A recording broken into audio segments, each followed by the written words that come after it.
ကူထဲမှာငါတို့တွေကတွေးလိုက်နေတယ်နီးရှံတွေလားနတ်ပီလူတွေလား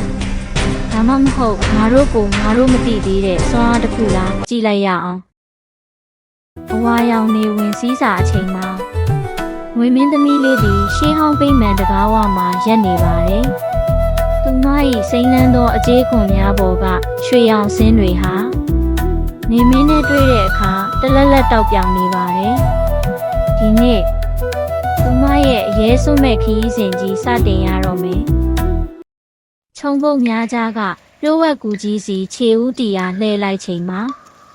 ပြောင်ငွေလေးရွှေဟာသူ့ရဲ့ရှာကိုထုတ်ရက်ဒီမှာမင်းသမီး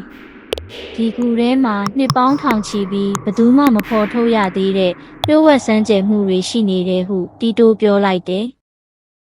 ကိုအချင်းရုတ်တရက်လူနေရင်ကြီးများမှအေယာမကြောက်တုံးများနှိမ့်ကြလာသည်အမြန်ပြေး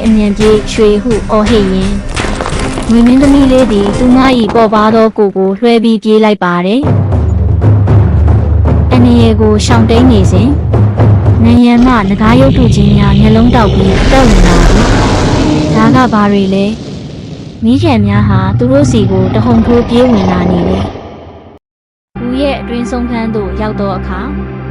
ရွှေရောင်ချင်းခွင်ပေါ်တွင်ငွေစကြဝဠာကြောက်ဟုရေးထားသောယတနာတစ်ခုကိုတွေ့ရှိလိုက်တဲ့ရှေးစာသားတစ်ခုက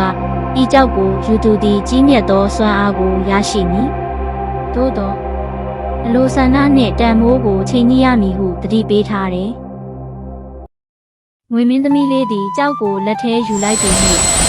သူမ၏ကိုခန္ဓာမှနက္ခတ္တာယာများလိုအလင်းနှမ်းများထွက်လာတယ်ဒါကအံ့ဖွယ်စွမ်းအားတွေပါလားဒါပေမဲ့ကြောက်ကိုယူလိုက်တာနဲ့အမျှဂူကြီးတစ်ခုလုံးတဖြည်းဖြည်းနဲ့ပြိုကျလာနေပြီးဒီကြောက်ကိုယူမလားဒါမှမဟုတ်ဒီနေရာကိုအမြန်ထွက်ပြေးမလားငွေမင်းသမီးလေးစဉ်းစားနေရတယ်ဆုံးဖြတ်ချက်အမြန်ချလိုက်ပြီးရွှေပြေးတော့ခုအော်ဟစ်ကသူတို့ဒီပြိုလဲနေသောကြောက်တုံးများကြားမှလွတ်မြောက်ရန်အသက်ရှူမအောင်ပြေးလွှားကြရတယ်နောက်ဆုံးမှာတော့နေရောင်ကြည်နုနုတဲသို့ပြန်ရောက်လာကြတယ်ငါတို့အောင်မြင်သွားပြီဟုလက်တွဲអော်ပြီးသူတို့ပြုံးရကြတယ်သို့တော့သူတို့မသိသေးတာကကူအမှောင်ထဲမှာလူစိမ်းတစ်ယောက်ကဒီဖြစ်ရအားလုံးကိုစောင့်ကြည့်နေခဲ့တယ်ငွေမင်းသမီးရဲ့စွမ်းအားကိုငါရဖို့နီးလန်းရှာတော့မယ်ဟုလူစိမ်းတစ်ယောက်ကစတင်ကြံစည်လိုက်ပါတယ်